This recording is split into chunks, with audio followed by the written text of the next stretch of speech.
Well, thanks, Alejo, and once again, thanks to the Chicago Fed for initiating this initiative. I know we're all partners in this, and we're all very pleased to be part of it, and certainly libraries are pleased to be part of it, the ones that have participated, and obviously our association. Last time, I don't know if I covered so much about what the library world is, and I thought for this group maybe I would spend a little more time this time talking about that, because once again, it's a different animal than most of you are used to. So if I can get it to work. Should just be the arrow, right? Okay. Okay.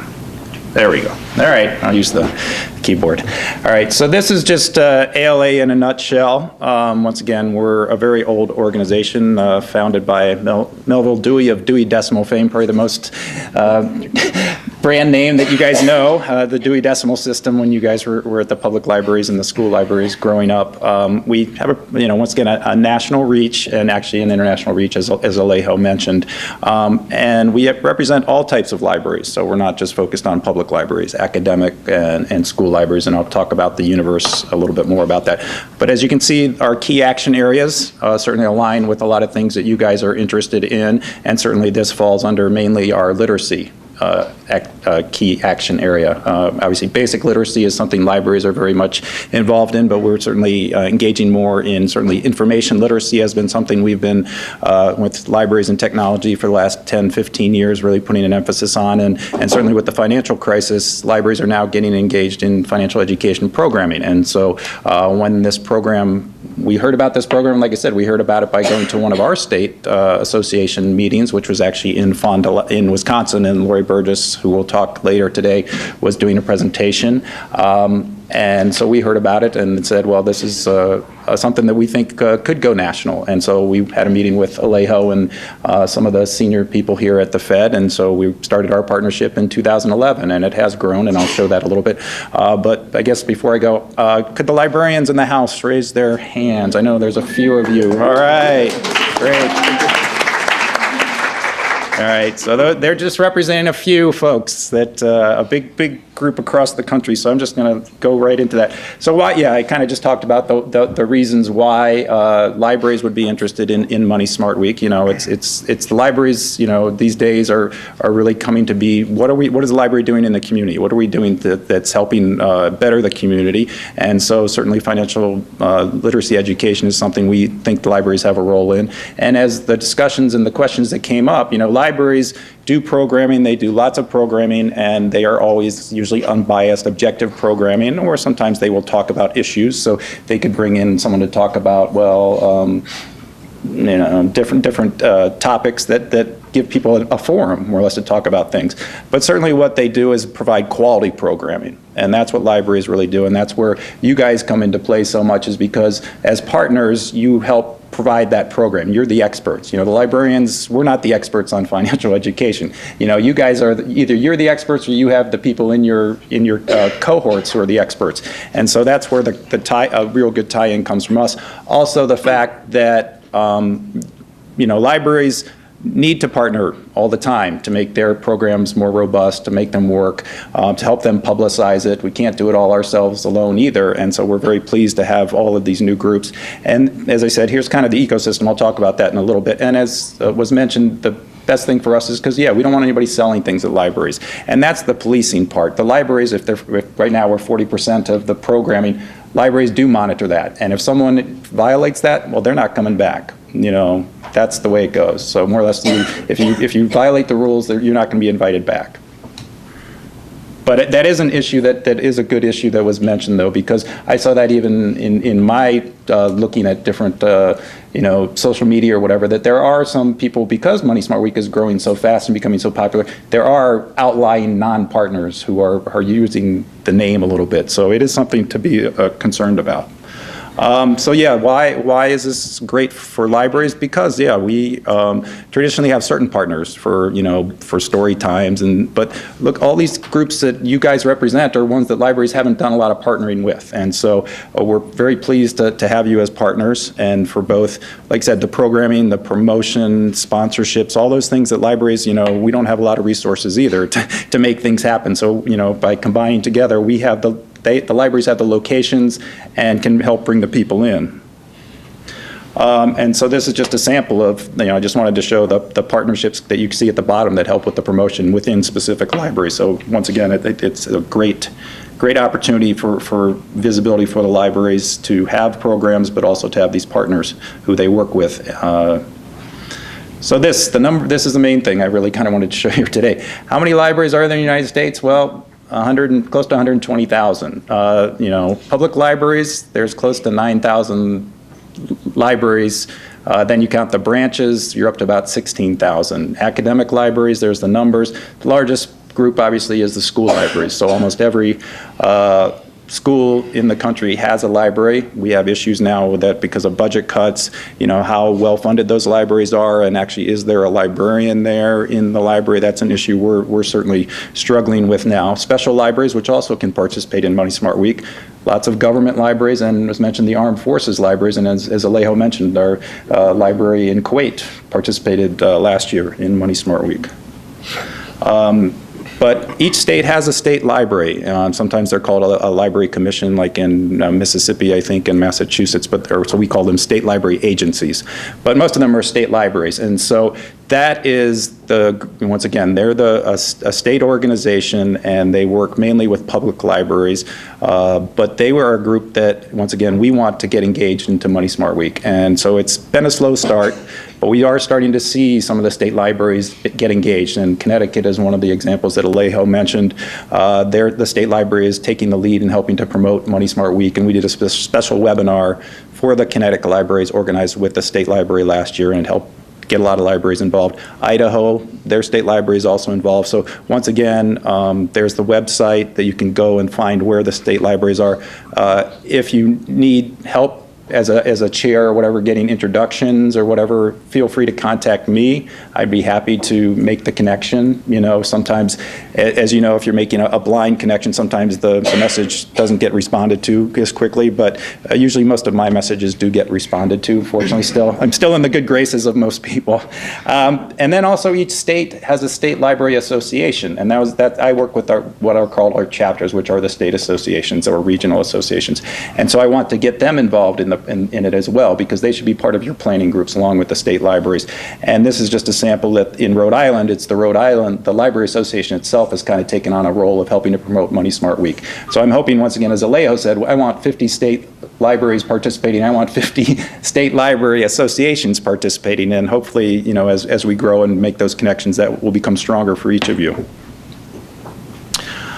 So yeah, we really kind of just scratched the surface on participation. As Alejo had 405, you can always do different things with statistics. I count the libraries in Illinois and Wisconsin and Iowa that are participating in Money Smart Week. I count them as libraries in Money Smart Week at your library, which is kind of our sub-brand, just because I'm counting libraries. I don't care if they're are part of the regional system or if they're in Houston or whatever. I just want to know how many libraries. So more or less 505. So really that's, as you said, it's over a third of the partners right now. And but as you can see, we've had a lot of growth and helped, as you said, Alejo said, it's helped growth. And our goal obviously is just to make it to 50 this year, 50 states. And that's just that's a very achievable goal. I think 750. We grew about 250 libraries last year. We should certainly do that this year. Just once again, you guys know the libraries are, thanks to you and their innovation and their creativity, they put on really interesting programs, and the more interesting, as you said, the less likely they're going to have no audience. So if you, we see those that are, ones that the libraries were mentioned is looking for, if you're trying to target low, moderate income groups to come to the library, a lot of them are already come to the library, but here's, dressing on a dime, couponing, those kind of things. Libraries, those are programs that are the most popular in libraries and are drawing a mixed crowd, because they're ones that are dealing with day-to-day issues. The programs that might be on, investing or something may not get as many people. It's probably more of a hardcore, but the library is able to bring in, the whole community. They are welcoming to the whole community, whether it's, and all languages, people who speak all languages as well. So that's the great thing about libraries is they are open. So we thank Ben Franklin and others for starting that. So I just wanted to kind of show you that. And the academic libraries, the numbers, here, like I said, the majority right now, it's a public libraries have been the major players in Money Smart. We're trying to grow that. Certainly the community college and the academic libraries, we'd like to get more of them involved. We think that's important. And our president of our academic section this year is putting an emphasis on financial literacy education, and we're going to have a webinar focused on academic libraries and financial education on September 30th. And so we hope that will increase participation and awareness. For most libraries, most of them have, a lot of them still haven't done any financial literacy programming. So as I said, the market is still, it's still an open market, a lot of room for growth. The numbers are starting, I'm starting to see that in the last 3 years. It was over 50% probably had never done programming.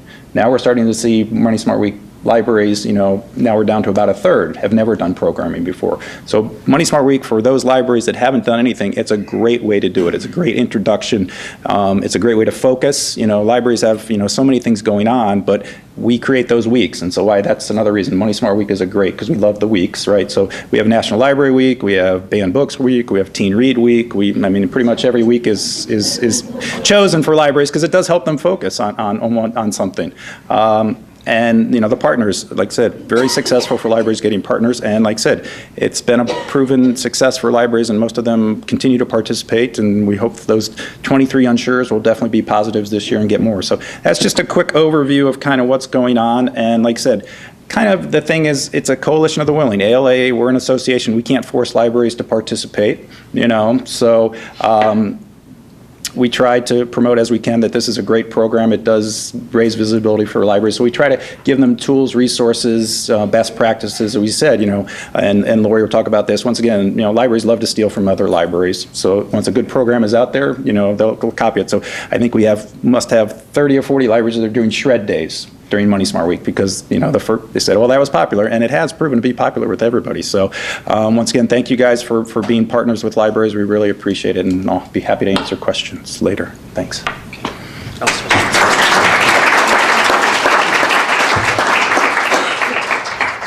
As we play musical chairs up here. So. Yeah. There we go. Hi, everyone. Before I get started, I just want to say, you guys are doing a tremendous job. I want to thank the Money Smart Week team and the folks that put on this event. I think we, as someone who does national campaigns and tries to generate grassroots support, I think you guys are doing a great job. You're seeing it in the growth and the numbers and all of that. So a big hand for the team here. Come on. Thank you. But I would like to point out, Alejo, and this is nothing personal, I don't want to embarrass you or anything, but my tag and my nameplate say Treasurer of Illinois. That's not I appreciate the promotion, and I do answer his tweets occasionally, but I am with the CF. We do share the name. Is essentially they share the name, and I cannot believe that actually happened.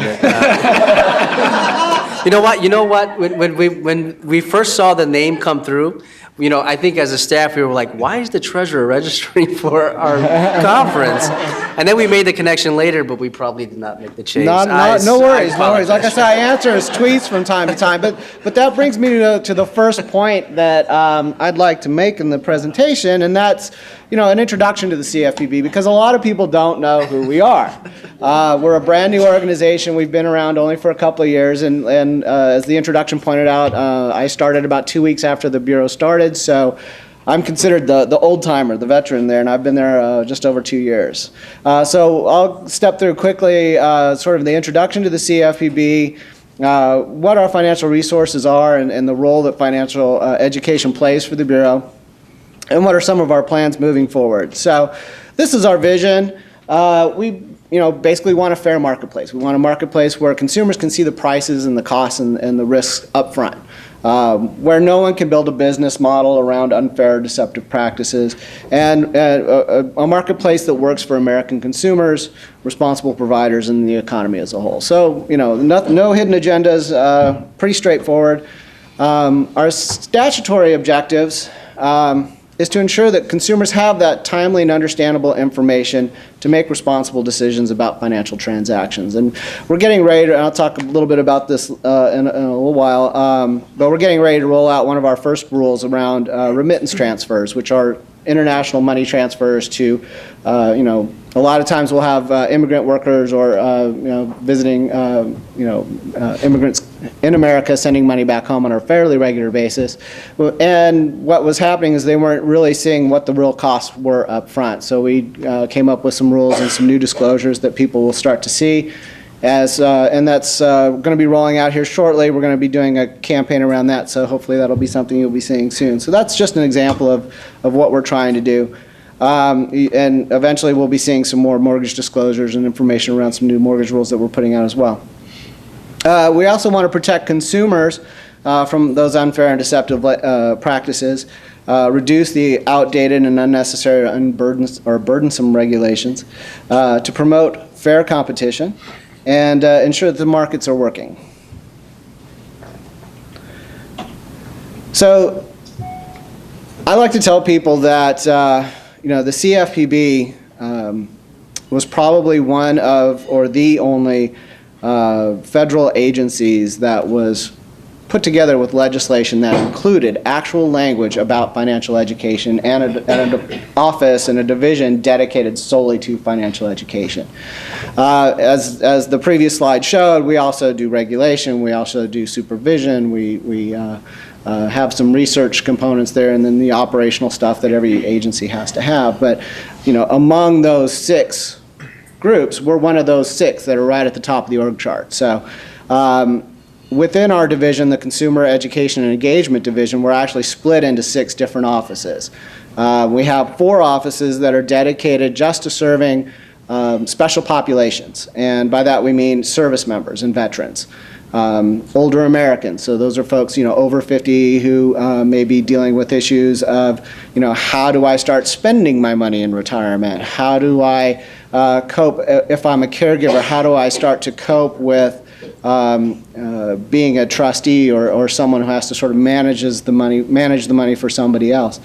The Office of Students is taking on the issue of college lending, college debt, how to make smart choices around financial aid, and doing some research and setting some policies there that is really starting to show some results. And our financial empowerment, which is dealing with those who are sort of in the low to moderate income range, about 200% of national poverty level. Also looking at folks with disabilities and how they interact with the financial services system.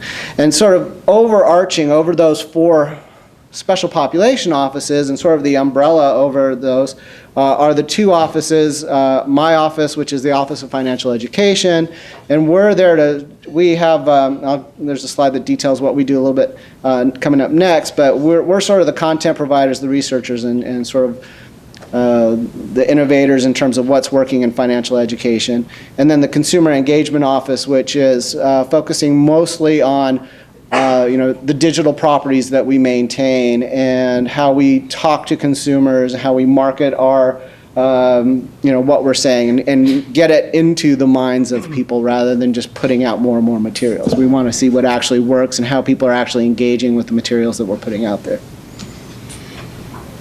So the Office of Financial Education objectives break down like this. We want to build a comprehensive approach to financial education. I think a lot of times, in my previous life, I worked with FINRA, dedicated just to financial education as it dealt with investing.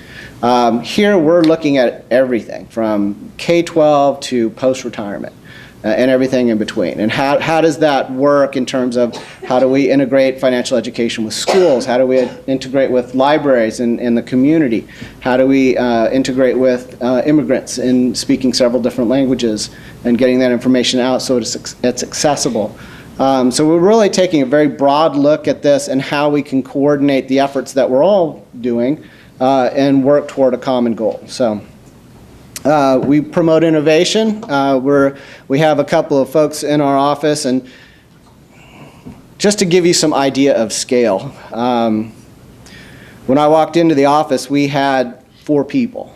Okay, 2 years later, we have 13, and we're responsible for educating 300+ million Americans.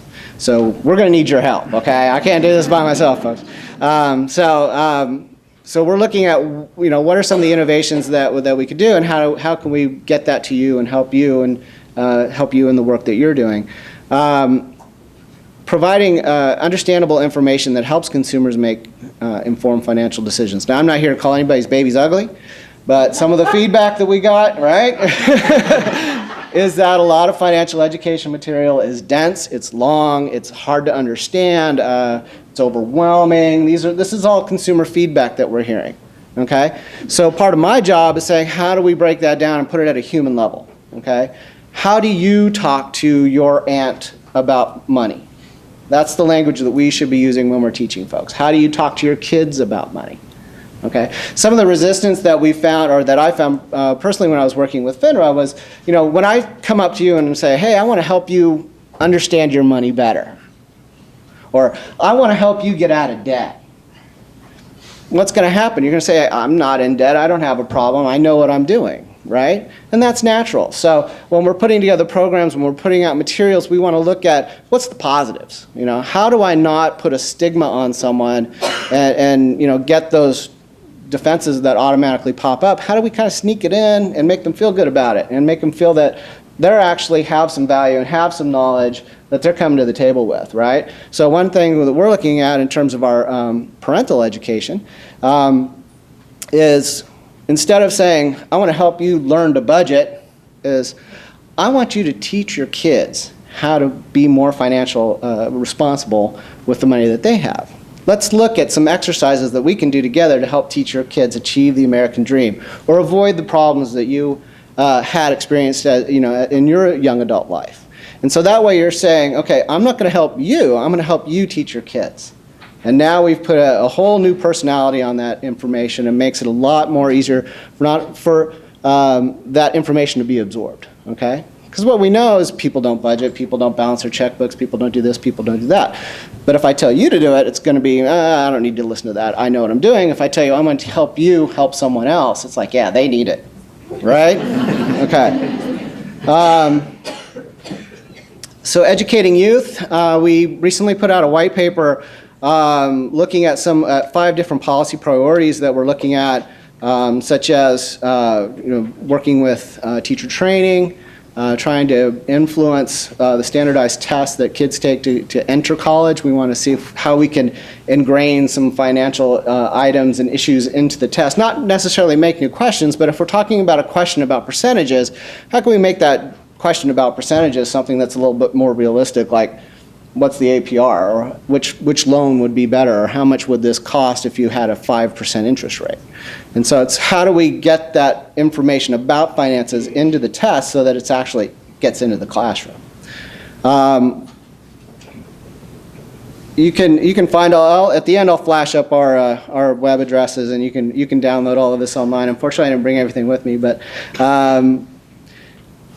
lastly, we want to increase outreach and federal coordination, and this is something that not only me personally am very interested in, but it's also a big priority for our director and others in the bureau. It's we're all doing stuff, okay?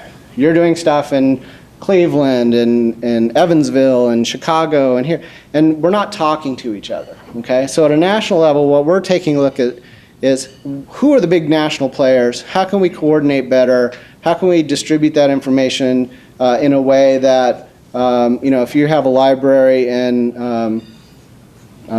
Brooklyn, you know who to call if you want to put on a financial education class, okay? And so how do we coordinate at the top so that information gets down through those individual networks to the people on the ground, such as you and your folks and the people in your networks, so that you can all coordinate and we're all basically singing from the same hymnal, okay?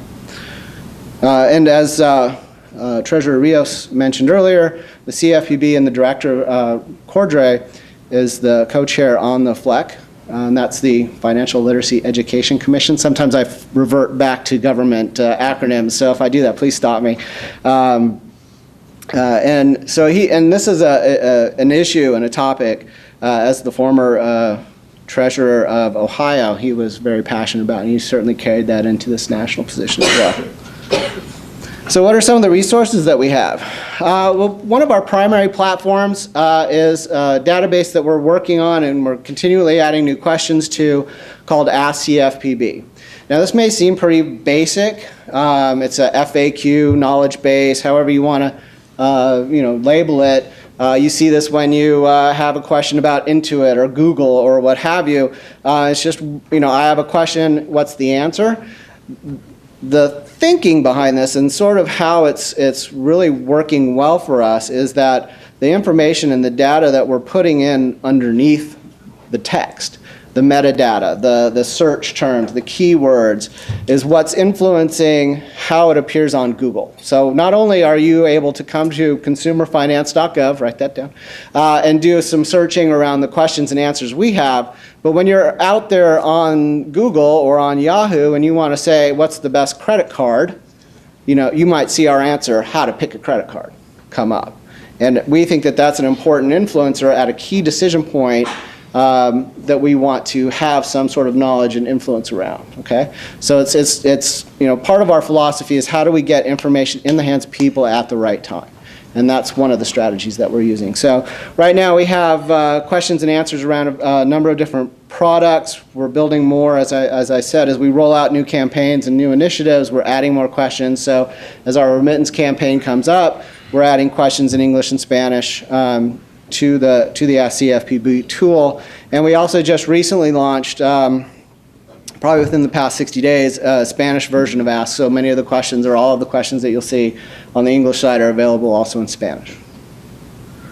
As librarians or as others in the room are looking for resources or reference materials, I would definitely bookmark this site. Next is our Paying for College consumer experience. And a lot of research went into the front end of this, and where we started was how are high school kids engaging with this information? What are they being told about college? And what we know from other big ticket items is that when you're looking for a house or you're looking for a car, you often don't differentiate the financial transaction from the product purchase. Okay? And there's a lot of emotion tied up in that product purchase. And the same thing is around making college decisions. For me personally, I went to the University of Oklahoma because they have a really great football team, okay? When I was at that age, it really wasn't, cost wasn't really a factor. And so a lot of kids come at college decisions with that same sort of thinking, and that, this is where I want to go to school, so I'm going to go to school there. And I don't really care how much it costs because I'll just find a loan to get me through that and deal with the loan issue as sort of a means to an end. So what we've done here, that we've provided tools to help students sort of see what the costs of the different colleges are, what the average financial aid burden is, and sort of broadly, or as close as we could get, show what starting salaries in those professions actually add up to, so they can get a sort of a more realistic view of that. I have to go quickly, so I'm going to breeze through the rest of these. We have some free materials available. Again, these are materials that we've produced through various campaigns. We also just launched a LinkedIn group, so if you're on LinkedIn, go to LinkedIn and search for CFPB Financial Education, and you'll see our groups. We have one primary group and then 3 subgroups that are around research, youth, and international. These are our links, so I'll leave that up as I kind of finish up. Briefly, as I wrap up, I just kind of want to talk about where we're going forward. And we could talk about more about this during the Q&A session, but we're looking at how we can team up with the libraries to provide consumer education in basically every community in the United States. We want those libraries to be the hub of information, and we're going to be providing it. We're right now in the process of researching and talking to several libraries about what might work for them, what their needs are, so that we can develop products and information that would be useful for them to how to build programs, to build partnerships with reliable folks, and see how we can make that bloom. And I think Money Week is going to be an important component of that as we go forward. So with that, I'll wrap up. Thank you.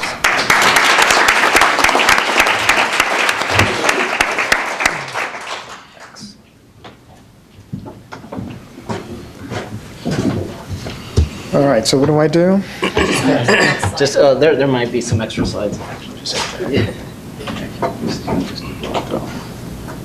Should be right at the end of this. I was going to be long-winded, folks. I'm sorry. Thanks, Dan. Good morning, everybody. Good morning. All right. Well, I know you've heard a couple of presentations, so you're probably a little bit dazed.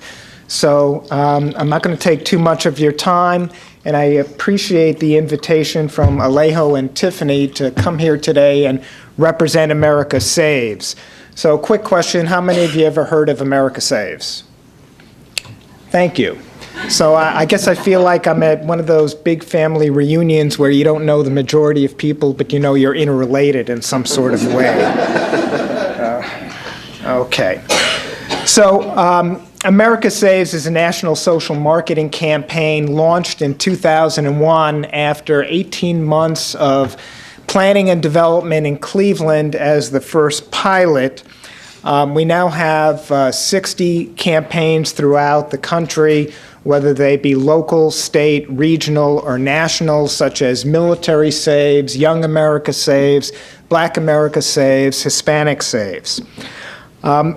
We're in existence because people need to hear savings messages, themes, examples, and how to do it effectively because we're inundated daily with the spend message, right?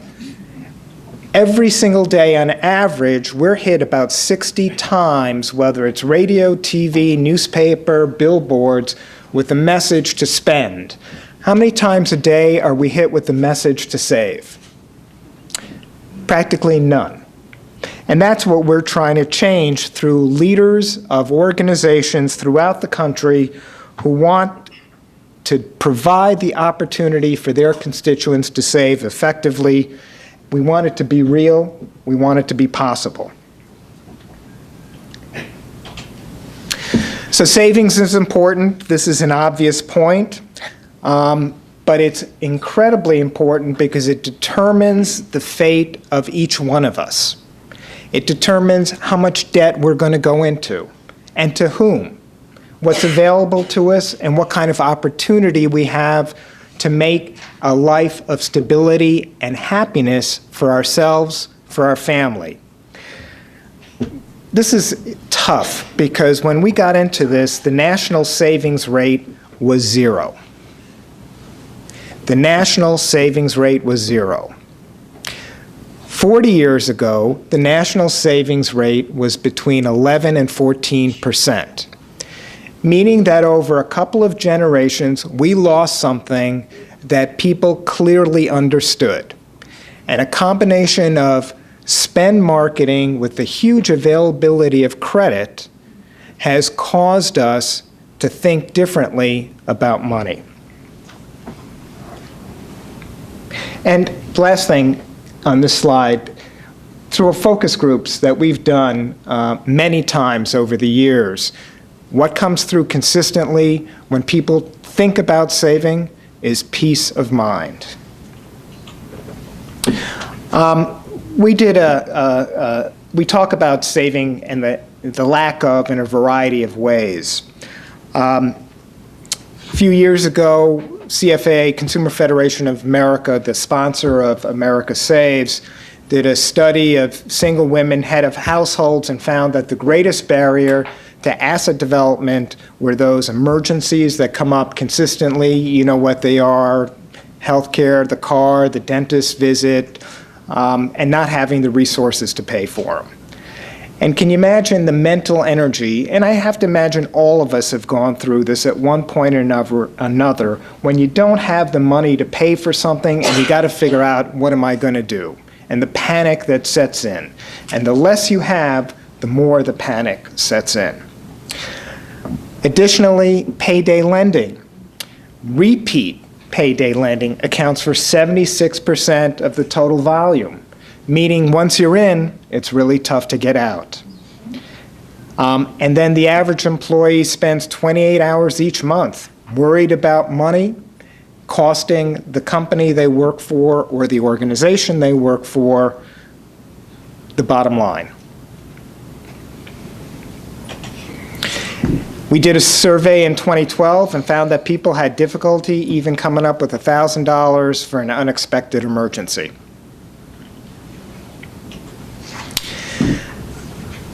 We've got to change people's minds about saving. That's why we're a social marketing campaign. We need to get into people's heads that it's possible. And so we have seen in studies that 50% of household decision makers believe they just don't earn enough to save. And I want to flip to the last point where 1/4 of those earning $100,000 or more believe that they have insufficient income to save. We've got to change people's minds about this because we know it's possible, and we know the positive impacts when it happens. And we believe everyone can save if they set a goal, and this is, once again, this is obvious, this is not rocket science, but if they set a goal, because then you have an ambition, you have a vision, make a plan. We have, once again, done studies and seen that people who make a plan, even at low incomes, are twice more likely to succeed than those even with higher incomes who don't have a plan. And the best way to do it, and I'm sure the majority of people in this room do it this way as well, save automatically. Direct deposit. Pay yourself first. Whether it's for retirement or emergency savings, this is the best way to do it. We know it works because people have told us so. Savers who joined in 2010 reported saving median amount of $2,000. Even at low income levels, saving $400. We know that the most important savings goals include debt repayment, emergency fund, and retirement.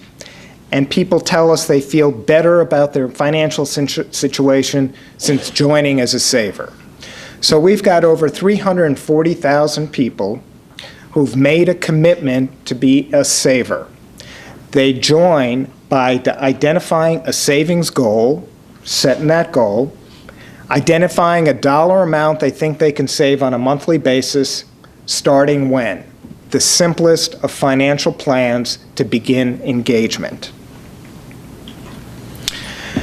We provide our partners resources year-round because, once again, we need to keep the savings message in front of mind, not back of mind, or not at all. We've got to be the organizations across the country that counteract spend marketing as best as we can by demonstrating leadership on the saving issue and encouraging and motivating people that they can do it. To help support our thousands of partner organizations, we provide resources that include sample articles, social media messages, tools to share in terms of retirement, holiday spending, saving at tax time, of course, America Saves Week, which I'll go into in a minute, and much more. Because we want to make it easy and simple for people to communicate the messages, and we understand that social media is incredibly important. So as an example, if somebody likes us on Facebook, they will receive on their Facebook page almost daily savings tips that they can just get. If they sign up for our text messages, at least 2 times a week, unless they want them less, they will get, once again, tips and hopefully motivational texts to keep on track for their savings goal.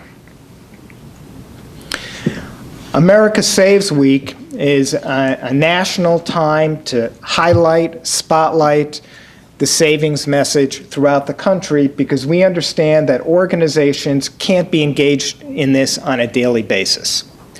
So can we as a nation, one time, once a year, encourage, motivate, whether they're our employees, our constituents, our congregants, our members, our clients, our participants, our employees, our customers, to save effectively and provide them with resources and support on an ongoing basis that allow them to succeed.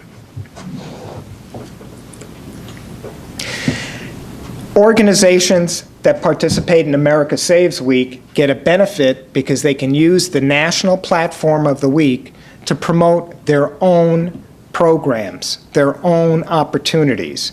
All our materials can easily be co-branded. All our materials have white space on it, so you can put your own events, your own opportunities, even your own appropriate products on there to be made available to people. So it's a time to promote the week and yourselves. It's a time to inform constituents about what's appropriate, what's helpful, and what's important.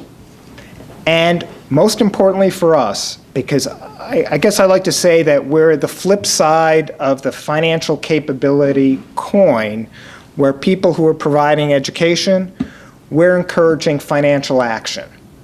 This is training. I may get some pushback here, but education is not enough. This is about training people to effectively act in their own self-interest. I'm always amazed when people don't. This is, how many of you remember 8th grade algebra? Or French, or German, if you haven't had the opportunity to practice it on a consistent basis. It's almost like, learning how to play baseball in a classroom and having all these diagrams, but never going on the field to smell the grass, pick up a bat, have a ball swung, run a base. That's why we're focused on people opening up accounts, adding to accounts, making a commitment, making a plan to save, because we have found that if people do that, they are much more interested in the education, learning how to do more and better when they have something. If they don't have any money, it's theoretical. And that only goes so far. But if we help them get some, learn how to save, even in baby small steps, saving $5, $10 a month, after 6 months having $60 in account, makes you more interested in finding out how to do more and better. It's easy to participate. AmericaSavesWeek.org, you sign up. That way we can communicate with you and send you great stuff for your use. A lot of activities, a lot of similarities with Money Smart Week. In terms of events, in terms of social media, contacting the media, working with local government, holding competitions. We have tons of materials, once again, that could be utilized, co-branded, a social media kit that I think is pretty excellent, and we've gotten positive feedback from many of our partners who say, I can't believe how easy you make it to participate and allow us to get recognition at the same time. And it's a way we also provide the opportunity for you to track your impact, because everybody for proposals needs to at some point track impact, measurement, success. We outline that for you. And I want to just flip quickly into a new relationship that we're engaged with, creating a pilot here in Chicago where we start with America Saves Week in the last week in February, ending in Money Smart Week. The basic idea is a concentrated effort to engage individuals to make a savings commitment, establish a goal, join America Saves, allow us then to communicate with them to promote Money Smart Week and all the educational opportunities available during Money Smart Week from the end of America Saves Week through Money Smart Week. It's a communication and outreach strategy where even organizations here in Chicago who put our pledge form, and we can embed that, the join form, on their own websites, will then know the goals of their potential customers for education classes, where they live by census tracts or zip codes, and the kind of dollar amounts they're thinking about saving, so you could actually customize your financial education based on the goals. We'll encourage people to register ahead of time for the classes and then remind them that they registered for those classes to hopefully help ensure better attendance and possibly even increase attendance. So we're beginning here and then hopefully grow to other markets. But we see this as a tremendous opportunity where two like-minded initiatives can come together, pool their power for the greater good, and make much more impact together. I just want to introduce Tracy Frizzell, who some of you might know from the Economic Awareness Council here in Chicago, a colleague of mine for the last few years, who can give a very specific example of what I've just been talking about. Super. I'll be really, really brief because I know you all want to go to lunch, but we just wanted to say how effective this has been for us, kind of to have the 2 weeks both as bookends and to have the America Saves approach to our financial education efforts. We found the behavioral approach of actually focusing on setting a goal and actually focusing on savings. You have had a huge impact in our effectiveness with our education.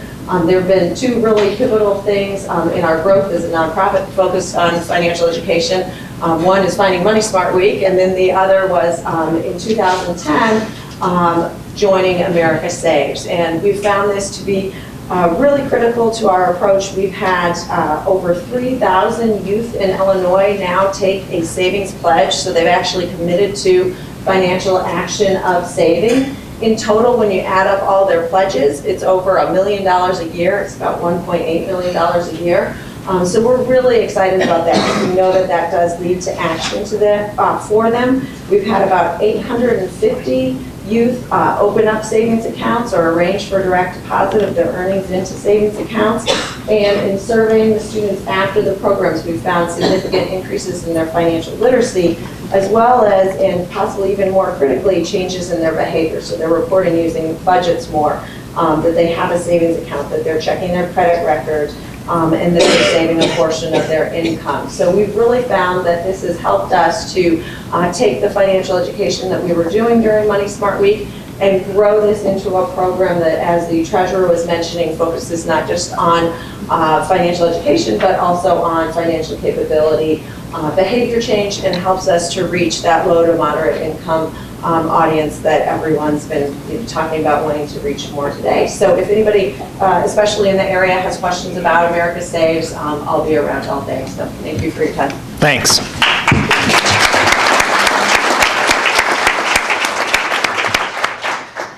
Okay, I promise I'm going to let you go for lunch, but since we started 10 minutes late, I want to extend by 10 minutes so we can get a couple of questions in, okay? But I do want to just say, that before we do that, one of the themes that came up during the pre-talk we had for this panel is that, we want to just be able to talk about how we can best leverage each other's efforts, right? Because, I saw George here a few months ago talking about America Saves, and although we had known about it and we promoted, we encouraged all of you to participate, we weren't really working together, and I saw all the national partners he was working with. I saw all the things he was trying to accomplish, and it's the same thing that we're trying to accomplish. And so why not work together? And so I'm very excited about this pilot program in Chicago where we can, really join forces and encourage all of our partners to participate in both efforts and see the benefits on both sides. But then, I thought, why not, reach, we have the Financial Planning Association. Why not continue that on into the fall where we could have, the financial planning days also be kind of a year-long, conversation about money and promoting financial habits. And America Saves, it's the basics. We're talking about the fundamental basics of Money Smart Week, where we're trying to get people to save and some action. So to do that, and then the education component with Money Smart Week with the classes, and then maybe investing, with when you're talking about financial planning days down the road. But so why not work together? And I think that's the theme here. I know Dan mentioned about how can we tap into what's already happened here based on their goals and their initiatives, and that's going to be what we should be doing is working together because we have such similar goals and missions. So I do want to take again just a few more minutes, and I want to open. I'll take 3 questions to our panel, and then we'll break for lunch. Question here? We do have a mic, so I know we've been doing both, but let's just. That way I don't have to yell at least. So my name is Chris Conway. I'm with the University of Phoenix. And earlier somebody mentioned the fact that college affordability is a really big issue. We work with a lot of what's called non-traditional students. So we're talking primarily about college students here as being under 24. And now the average age for a student across the country is, in their late 20s or 30s or so now. We have non-traditional students all around. Those are students that usually have other debt, and then they're going to college to make their life better. So they think that they'll be coming out making a lot more money, and that's not always the case for them. And they're piling it on other debt. What suggestions would you have for how we get the message out to them about thinking twice about borrowing too much money, and that bigger picture for them, so that they recognize they might need help figuring that out, and that they would want to attend some of these events to learn more about it? Well, that raises a very good point, and non-traditional students are a growing area, and we're also seeing some impacts with that around the military community as well.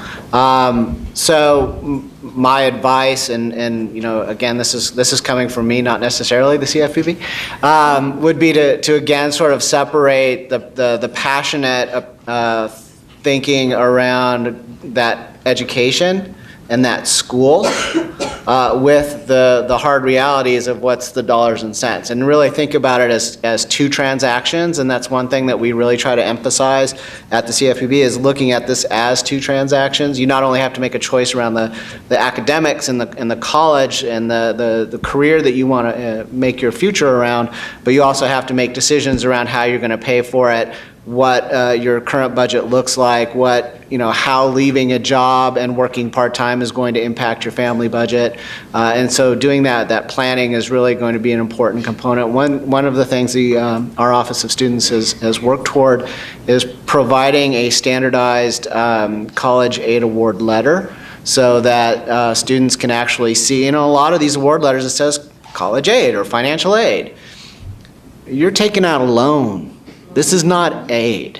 This, you're borrowing money. How much are you going to be paying for that? And so, those standardized letters have done a lot to sort of clarify what the costs are. So there's that front end, and then there's also, like I said, the sort of back end which is doing a little research around what's my starting salary going to be? What am I going to be able to pay when I get out of college? And looking at what are the career options when I do graduate. So, those are just some of the things to consider as we try to tackle these questions. In front.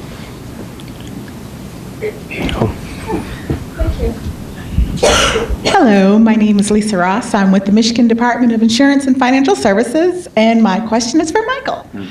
Michael, in my role with the state, I travel all around the state of Michigan, partnering with libraries, providing financial literacy workshops. And I just want you to break down for me, what is the difference between public, district, and community libraries? Does it have to do with the funding? Yes, you are correct. It's really the funding issue. Really, they're all public libraries. But it's once again what their taxing district is. So if it's a district, really, those are a lot of times those are independent taxing bodies outside of a city or a county. So once again, the universe in the U.S. is different. Each state has a variety of how they fund libraries. So some are county-based, like Maryland is all county-based system, whereas most states it's a mix. And as you said, it's very confusing sometimes. But they're all the ones you're talking about are all public libraries. I do have a question for Michael, too. So here in Chicago, the Chicago Public Library has taken on, they've decided that anyone that participates during Money Smart Week as an official partner then will be able to present financial literacy classes throughout the year at those facilities. Do you find that to be similar in other markets? Can some of these folks, engage those partner or those libraries outside of Money Smart Week to have financial literacy classes? Well, we certainly encourage that. That's the goal, obviously. As I said, that a lot of these libraries, it's the Money Smart Week is the first time that they're creating some financial literacy programming. And so obviously the goal is, as we're talking about, is what are the other opportunities throughout the year? You want to build on that. Some libraries, that's their capacity. They can really probably only do it during Money Smart Week. And like I said, this is the way to help them do it. But then we have seen, certainly with Chicago and others, where they have started to do additional programming. And as you said, it's a yearly basis. And once again, if there are other opportunities or other events going on, other weeks that they can tie into, it makes it easier for them to do that. So yeah, certainly I think by creating those, once again, you say, well, this was a successful program, more people want to see it. Well, we aren't going to wait a whole year. Sure. Let's do it in September or October. Okay, good. Hi, this question is for Dan. This is Jackie Hoyer with the Houston Fed, and the chair of Houston Money Week. When you're talking about college students and their financial aid, even though the statement may be a little bit clear that they are borrowing the money, what we're finding a lot with a lot of the students that we work with, a lot of the colleges that we work with, that they're getting these overpayment checks, and these checks are mounting up, and they don't really see it as, debt per se. Is there a schedule that shows, if I borrow $20,000 this year, when I get through with college, or even if those that don't get through with college because there's such a high, dropout rate in terms of those finishing school, what will those payments look like? Yeah, and again, we have some tools that we're building out and to do some of that. Overpayments, and at least when I was a kid, when I was in college, some of that overpayment money would help pay my, apartment rent and, food and other necessities. And so, I think it's also an issue of budgeting, and again, realizing how much, what your living expenses are going to be over that period of time. What we're concerned about a lot of times is now that a lot of universities are teaming up with prepayment card options or with other banking products that may be charging some hidden fees or fees that the students may not be aware of, and letting the students know that there are other options available to them in the college community. So we have a segment on our website about student banking and some of the lower cost, how to find a lower cost bank account and those types of issues. So it's a complex issue, and I think again, we're fairly new and getting started at some of these tools, but I think that's something that we'll continue to be taking a look at. I think our panelists are planning to stick around for at least a little while, so if anyone has additional questions during the lunch, please feel free to ask.